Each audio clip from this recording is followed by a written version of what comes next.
I'm Midori Davidson, chairwoman of the board at Break the Silence Against Domestic Violence.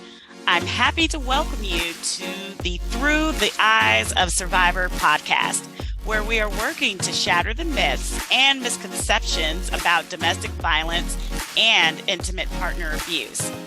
In honor of Black History Month, today's topic is being Black and missing here in America.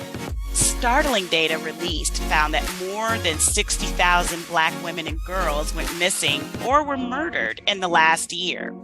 Furthermore, Black women are twice as likely to be victims of homicide compared to their white counterparts.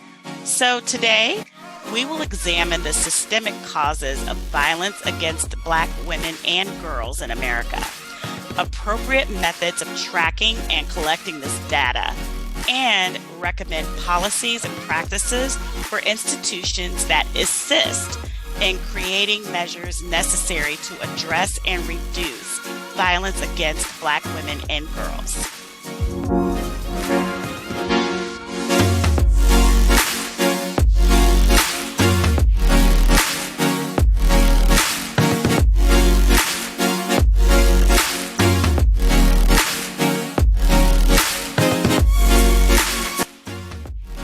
Everyone. I'm Natalie Wilson, and I am the co-founder of the Black and Missing Foundation. I'm involved in every aspect of the organization, but I also assist with or create media opportunities for the families. I have a decade, 2 decades actually, years of experience in media and public relations. And my goal and my PR strategy is very simple, and it's to make our missing household names as well. You know, we all know the Gabby Petitos, the Chandra Levy, most recently the Miss Walsh that's missing out of the Boston area. Yes. But sadly, our community, they don't know the names of our missing people like Keisha Jacobs, Daniel Robinson, Relisha Rudd, and the name goes, and the list goes on and on. So my role is to ensure that our missing are household names too, and they get that media coverage that's so vital. And I bring my background and my experience with that. And hello, everyone. My name is Derrica Wilson. I'm the co-founder of the Black and Missing Foundation, and my background is law enforcement. I have over 2 decades of experience as a law enforcement official in the Commonwealth of Virginia. I am a certified human trafficking investigator. There is a correlation between missing persons and human trafficking. And what my role is helping these families bridge the gap, helping them understand and how to navigate the landscape when dealing with law enforcement, the gatekeepers, who need to take our cases seriously. So being able to hold the family's hand, walk them through the process, but also build that trust and that ally with law enforcement so they can see us as valuable partners at the onset. Welcome to our podcast. This is an honor for me to sit with you all and talk about not only what you do and how your foundation helps with our community in helping us find us, but it also brings to light the 3 things that have been mentioned: human trafficking, domestic violence, mental illness. And then we also talk about homelessness here, especially with the case with Relisha Rudd, which made me cry like a huge baby when I watched that on the documentary, because it's so, not only is it relevant, but it is also very reminiscent for me, because when you look at the issues within the Black community, we're looking at economic hardships, we're looking at underrepresented families, we're also looking at a lot of single parent homes, and not mental illness in our community to begin with. It's not really discussed either. And when my mother disappeared 36 years ago, not many people in my family knew she suffered from manic depression. She was clinically diagnosed before I was born. Yet this was the 1970s. Treatment was very primitive. You did not have a lot of African American counselors that really knew how to get into the community and into those spaces to educate families about mental illness and how to help family members in that situation. So not only, and then to add, she was in the Deep South, she was in Mississippi. So we already know the history there. And do you find that this is kind of similar or reminiscent across the states? Like, or do you see similar or common denominators in terms of patterns of our missing people? I would say so. Since the organization began close to 15 years now, we are seeing and learning about people disappearing for a number of reasons: domestic violence, homelessness, sex trafficking. But, and there's so mental health, and there's so many reasons, systemic reasons why people are disappearing. But sadly, because of those reasons, because of their race, many of these individuals may live in a certain zip code that's, impoverished. They're not getting the help, the resources, the media coverage, the law enforcement resources to be found, located, or to be rehabilitated or get, that help that they need. So we understand, what you and your family went through, because we see it today. You talked about your mother's been missing for 36 years. Well, today we're still seeing those same issues plaguing and affecting our communities. Oh. And let me just say, on behalf of the organization, we are so deeply moved by what you all are doing using your platform, but we also want to just say we're sorry that you are experiencing such a nightmare of just not knowing. And any family that we are serving that's dealing with the unknown is very traumatic. So, our hearts go out to you and your family as well. Thank you so much. And honestly, after seeing your documentary, it gave me the courage. In the sense, it gave me my wings to fly and being able to talk about it, because again, like you say, it's the trauma of not knowing. So how do you have that discussion, right? How do you bring that up in a platform? Until I saw your documentary and seeing, wow, it's not just me.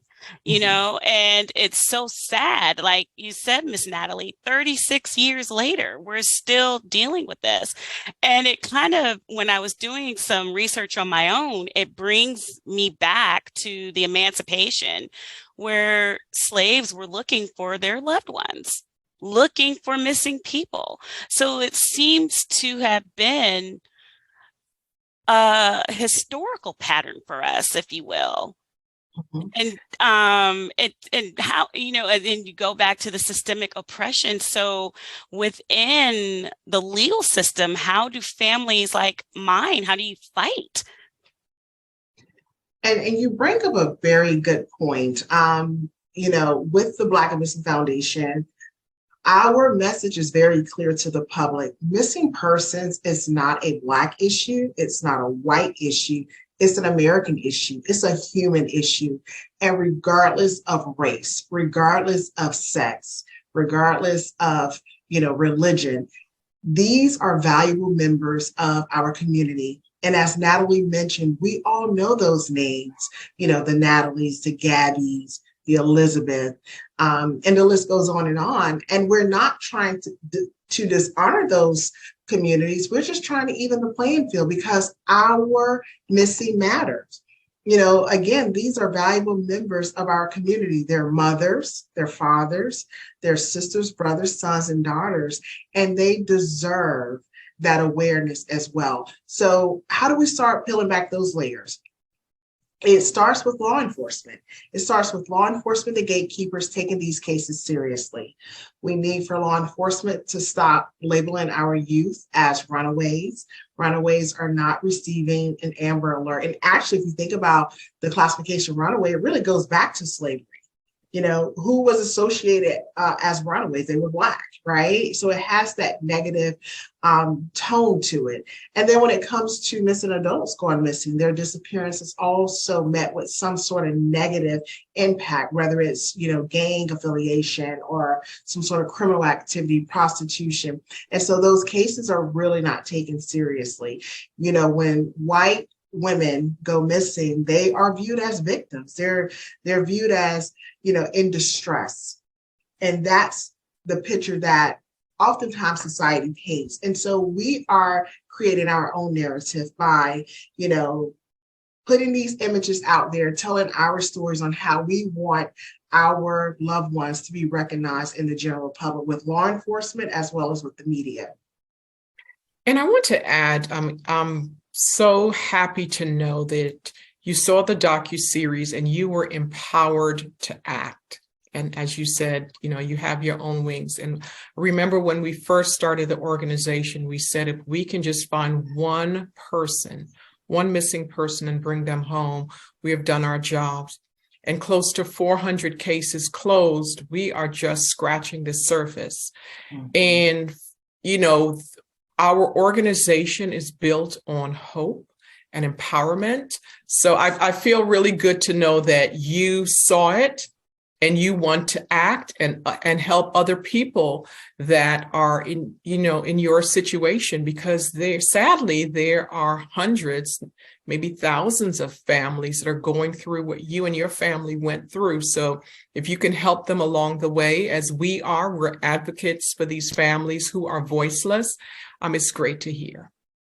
Oh, wow. Thank you so much. Like I say, that docuseries was so powerful. By the time I got finished watching it, I had balls of tissue around my bed, my eyes. I could barely see anything. I was crying so much because the Tamika Wilson case, I had just graduated from college when that happened.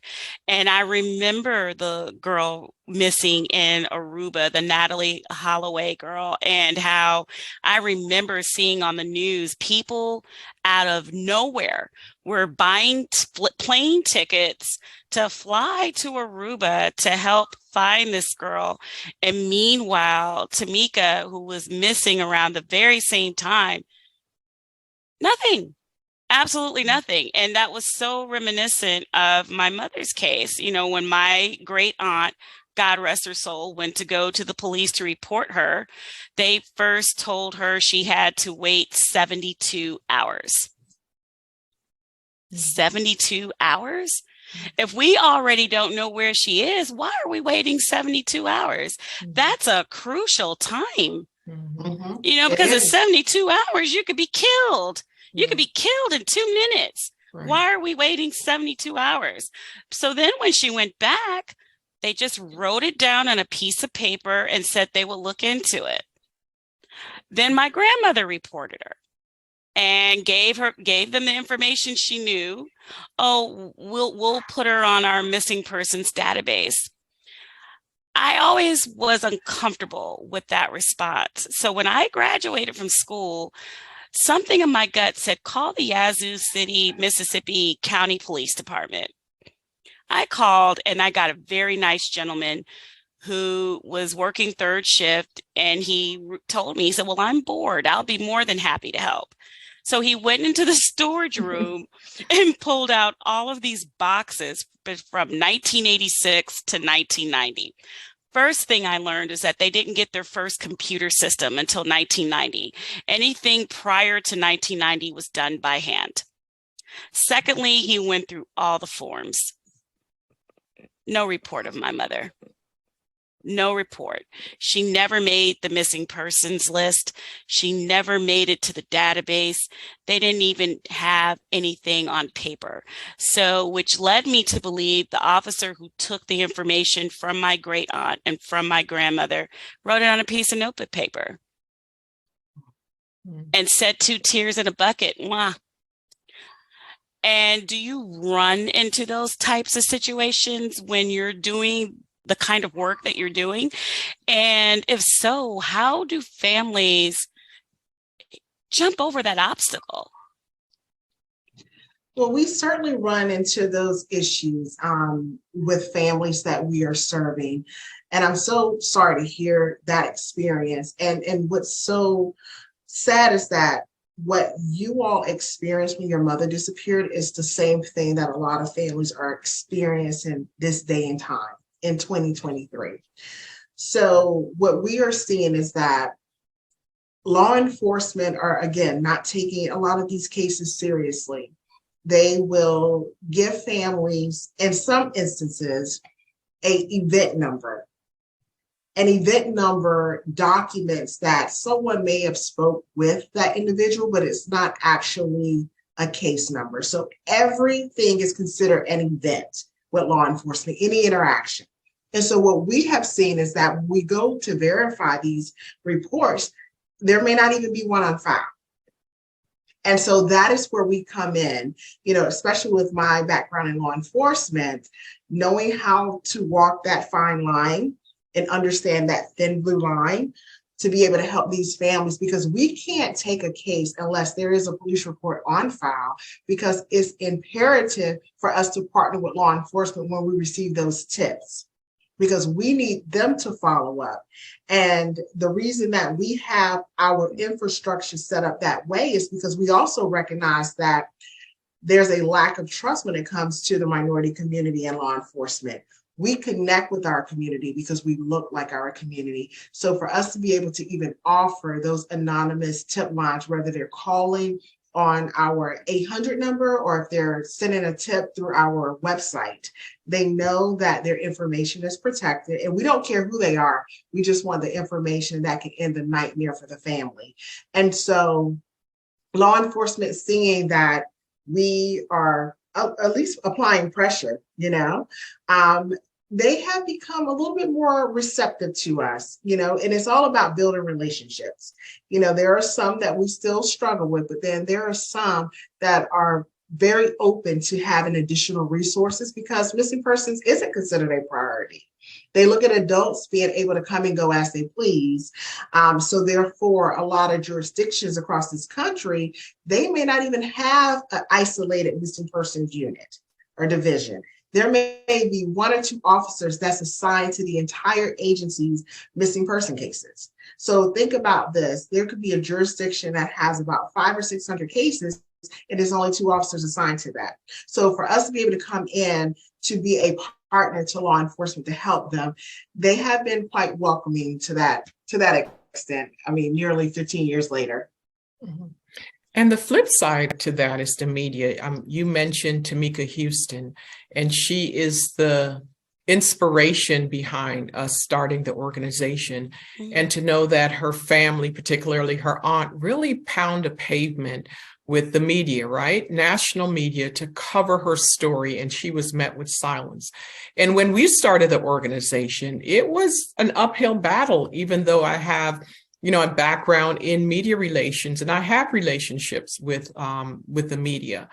But I think about your mom. If she had gotten some type of media coverage, one, it would have alerted the community that she's missing, and the community could have been looking for her, and she could have been found. But most importantly, that police officer that did nothing, it would have put pressure on them to add resources to the case to find her. And again, that's why we're trying to make our missing household names, so that we can put pressure on law enforcement to add resources to the case, because they don't want to be embarrassed, right? No one wants to be called out. But when you have this institution that has the power of the pen or the camera that's asking these questions and for updates, we're starting to see change. And we're also starting to see change with lawmakers. They all want our votes, right? So they can be public servants.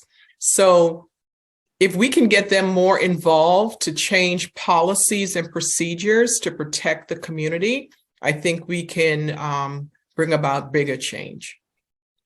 And if I Oh, could just add one yes. thing to what Natalie stated, for even all of your listeners, your viewers, what is something that they can do in their own jurisdiction? I know when you talked about your mom's case, law enforcement told your family to wait 72 hours. Well, we all know the first 24 to 48 hours are the most critical moments, right? And that 24-hour waiting period is not a rule. That's not a law. Every jurisdiction across this country can do whatever they want. They all handle it differently. So in some states, regardless of age, you can report your loved ones missing immediately, while in other jurisdictions or in a neighboring jurisdiction, they may have their internal policy where they tell people to wait 24 or 48 or 72 hours. So for those listeners, for those viewers out there, we encourage you to utilize your voice, ask those uncomfortable questions with law enforcement. Is there a waiting period? If so, why? Why not get rid of it? Do you utilize the classification runaway? If so, why? Because they're missing. And I think that's how we start to help change how we want to see law enforcement interact in our community, and how that is a start for them to take the cases seriously. And you bring a really good point about cases being labeled as kidnapping or runaway, but never what it actually is. Is that also due to the amount of resources that law enforcement would have to use or spend money on to solve cases faster? Because I remember reading about a Native American family on a reservation in Arizona, a young teenage girl. She was 16. She disappeared, and the mother reported her missing, but the police officers who were in the jurisdiction of that reservation labeled her a runaway. So they took longer in finding her. So the woman's family headed out on foot looking for her around the community. They found her 2 weeks later, dead in the back of a van. And that was another case that had me crying, because this woman clearly said, my daughter is missing. They deliberately labeled her as a runaway, not a missing girl, but a runaway. So is that also like a financial thing too, when it comes with law enforcement and how they solve these cases?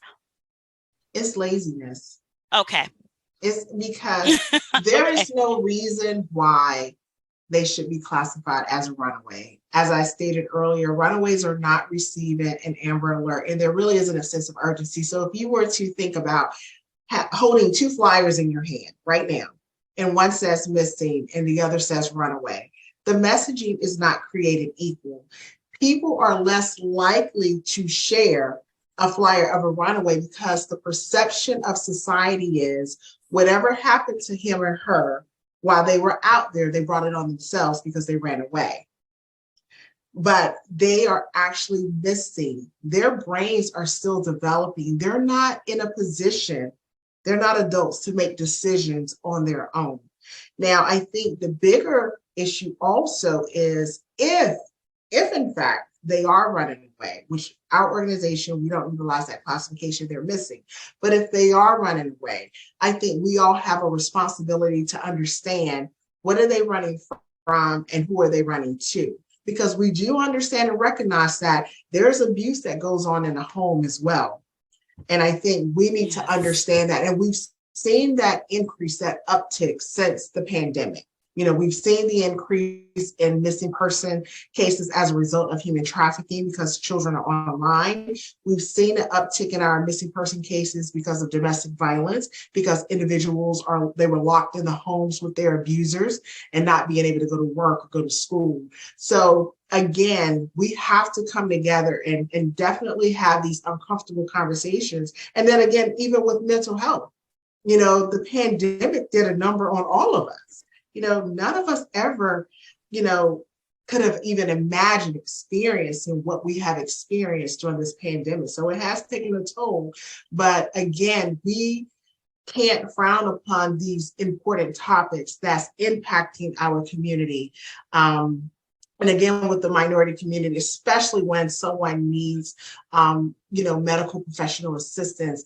I'm from the South, we always want to pray everything away, and prayer works, but medical Yes, and ma'am. professional assistance work as well. And it should not be something that is frowned upon, or no one should feel ashamed, in case, they need help.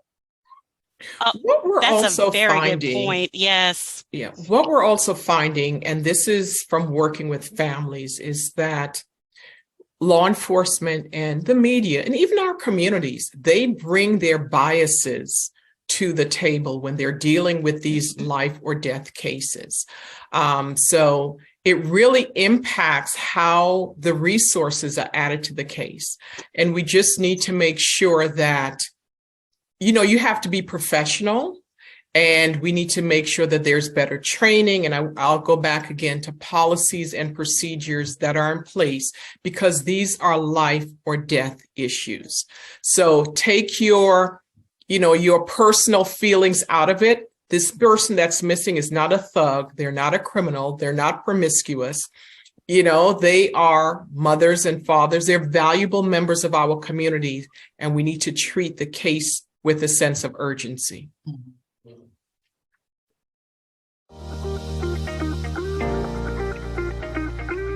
Thank you so much for tuning in to this episode of Through the Eyes of Survivors. My name is Tara Woodley, and I am the president of Break the Silence Against Domestic Violence. It's an organization that gives survivors and families who have lost loved ones to domestic violence access to a community that understands the journey that they are facing. We hope this episode impacts you. And whether you're a survivor or you want to learn more about the topic, hopefully it's helping you in some way. If it is, let us know by leaving us a review. We love your feedback. Also, make sure to click the subscribe button so you will get notifications of each episode as it premieres. And hopefully, we will see you again in our next episode. Thank you for your support. This is what really blows me away. Just in learning about the girl who went missing in Boston. There was another young girl who disappeared in Worcester, Massachusetts, young Black teenager, again, 16 years old. A jogger was jogging by in the forest and saw her body, but no name. No, nothing about her, no address, no connection to her. And the way it was reported on CNN was young Black 16-year-old found dead here in Worcester, Massachusetts in a forest. It takes me back to when the Central Park Five was going through their ordeal. That same day that they were going to court for the first time, I remember seeing in the New York Post, and it was a small blurb in the upper left-hand corner of the paper, young 19-year-old raped in Brooklyn. Nothing else. Mm-hmm. So what kills me is some of the way these cases, somehow they get reported. Like, why would you eliminate crucial information like their name, where they live, family, in any kind of interview or conversation with family? We recently had one of our volunteers, her coworker, her daughter disappeared in Florida. And in learning about that case, we discovered that the daughter showed up in Houston going into the police station asking to be removed from the missing persons list. But yet the family saw her and tried to get her, and the police officer said, no, you would be resisting arrest. She would be resisting arrest, and she's of age. Mm-hmm. Seriously? Yeah. And that's not uncommon, but again, who is the media gatekeeper, right? Mm-hmm. Middle-aged white man that's thinking about ratings, that's not thinking holistically that this is a missing person that belongs to a family. And the perception is no one is going to miss that individual but their family. So what we're doing is we're working to change that narrative. Tell you a quick story. Last year, we had a case out of Houston, and this mother was looking for her daughter that disappeared. And when she went to law enforcement to file a police report, the officer said, "How do you know she's not laid up with some man?" Like, really? Like, how disrespectful is that? So I saw your eyes, and that's what the mother, how she felt, and she had to walk away and come back. And thankfully, with our help, and they had the resources, they were able to find her. And she was at a gas station, and 5 young men pulled up on her and, took her away. And I'll just let you imagine what happened to her. But again, it's that bias that comes into, the media telling our stories. And we are trying to change that narrative. And it's so important for us to do that. But our community need to step up and help us too. They know what has happened. They know what's going on. And because they're not personally affected, they tend to turn a blind eye. So it takes all of us, right? Law enforcement, it takes the media and our community to help us find us and to change the narrative around our missing. And I just wanted to add on to what Natalie stated. It's also a disservice to the community with the lack of training for law enforcement, even in the case that you're speaking of regarding that young lady who went missing from Florida. It's important for law enforcement to recognize the signs of trafficking. It's important for them to ask additional questions and not automatically assume that the person is okay just because they say remove my name. We all know that oftentimes these predators are threatening their victims. They're even threatening to cause harm to other family members if they say something.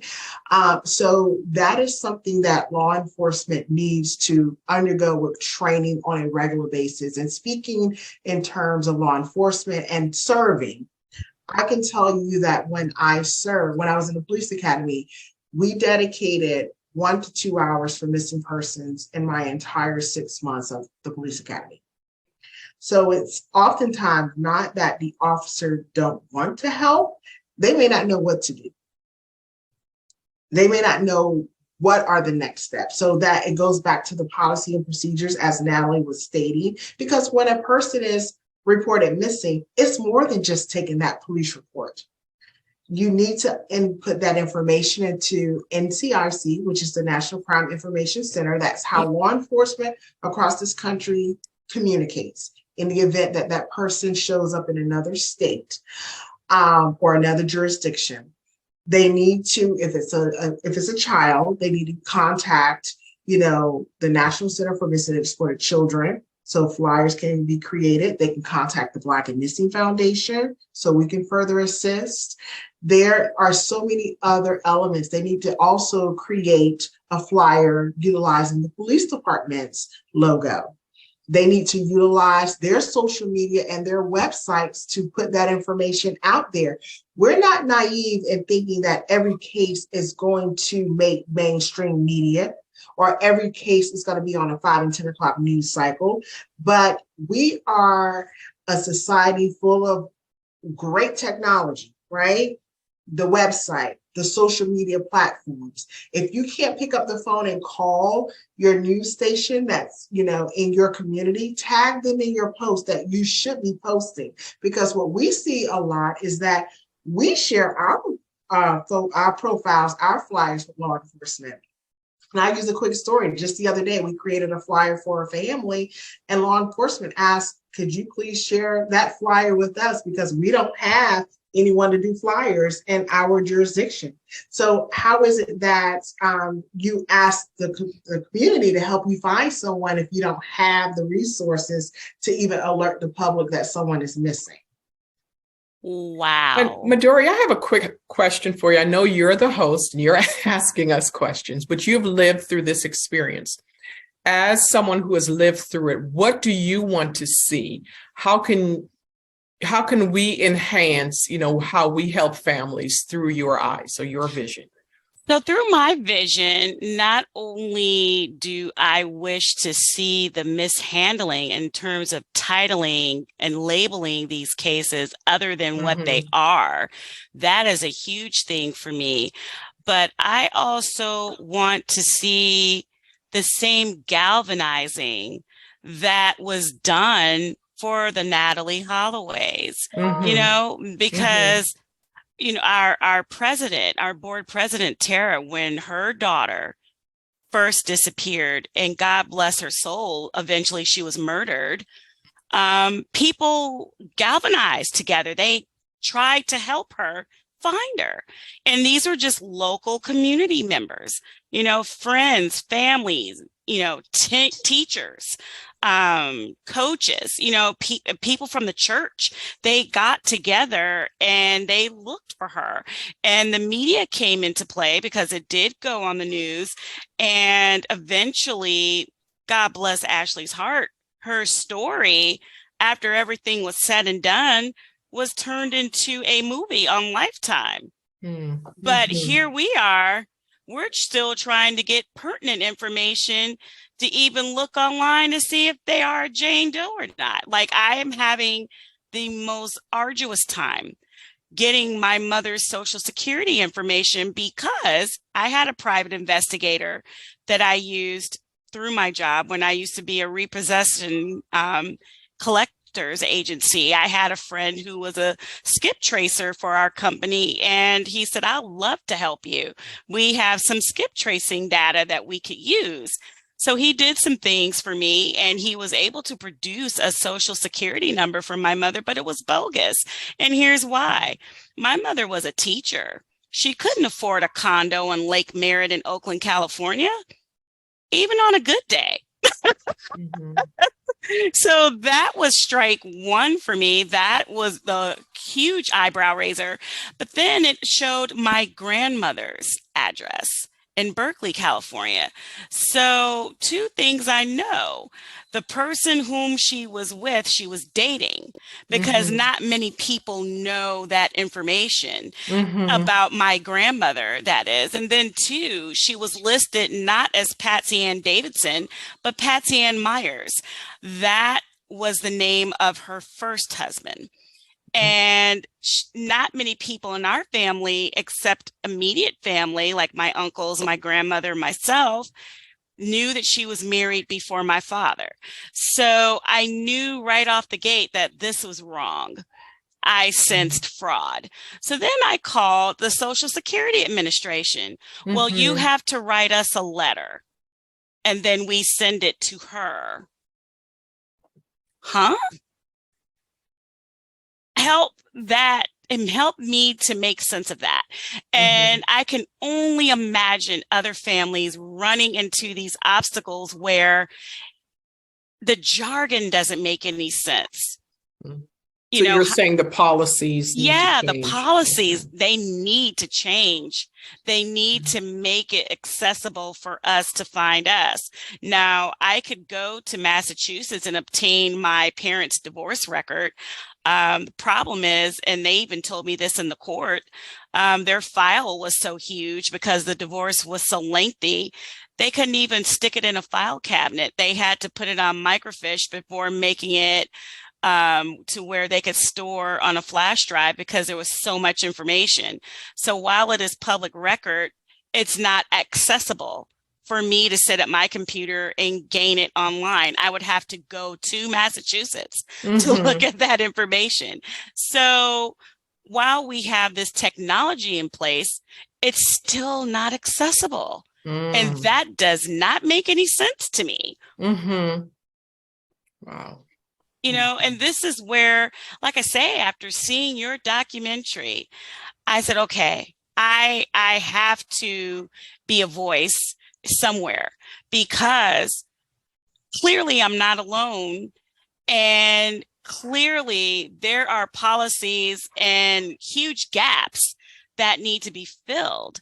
So, my thing is definitely making the policies easier to understand, make it commonplace where it speaks a common language, and making the accessibility and researching information actually accessible. Because like I said, in Mississippi, they didn't have a computer system until 1990. Mhm. Everything was done by paper.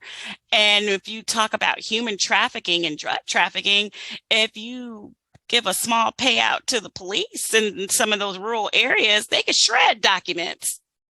I mean, we've seen some of that this day and time. I mean, if you look at what happened in Kansas City recently, one of their retired detectives was recently arrested.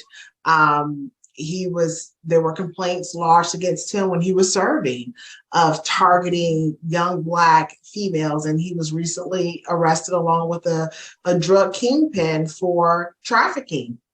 So, it's one of those multi-billion-dollar industries that's happening right here on U.S. soil, and we have to be very careful of who we even bring on the force. So that's one thing about the organization as well.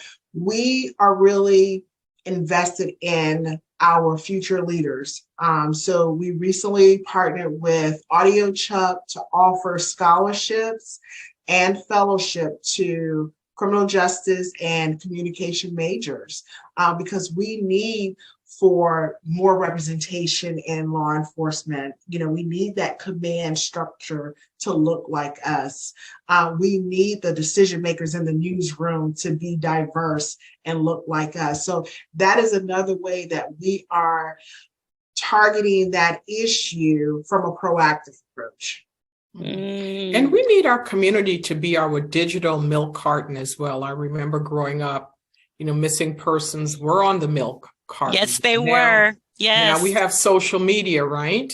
And a person could be anywhere. They could be in Mississippi, and hours later, they can be in another state. And we need our community to be our digital milk carton. And just because you don't know the individual, don't turn a blind eye to it. Share it within your network because someone knows something. And we just need one person to come forward with information that can help solve the case. I'm sure someone, may have seen the person walk by them. And once they see that flyer, they're like, okay, you know what? I've seen that person, and every tip helps. And as we said earlier, we know that there's a sense of distrust between the minority community and law enforcement. So we have an anonymous tip line. If anyone has any information about a missing person, to please contact us at bamfi.org.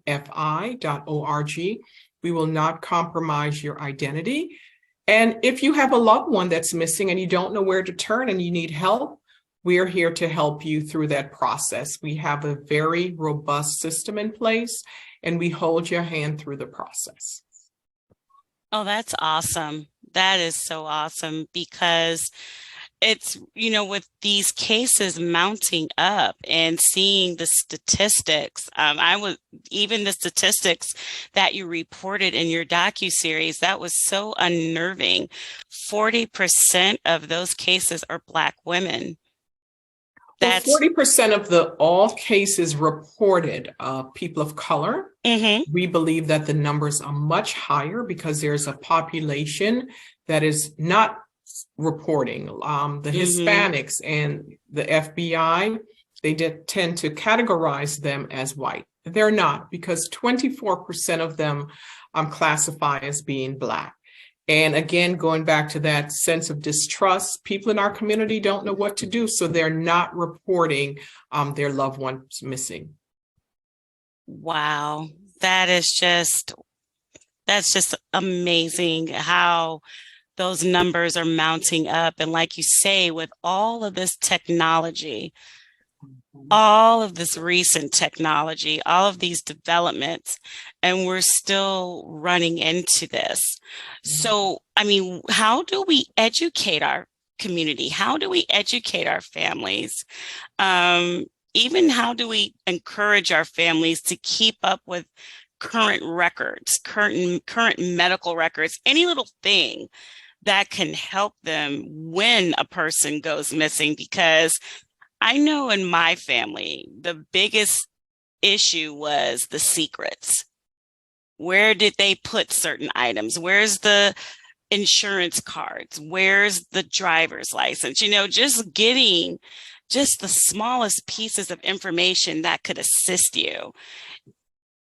I think using technology nowadays and also getting back to the basics, we have to be able to communicate. We have to educate our children on the dangers out there. One of the questions we always ask, how can a stranger enter your home without coming through any of your doors or your windows? And it's through your devices. It's whether it's your computer, the cell phone, and this is not just for children.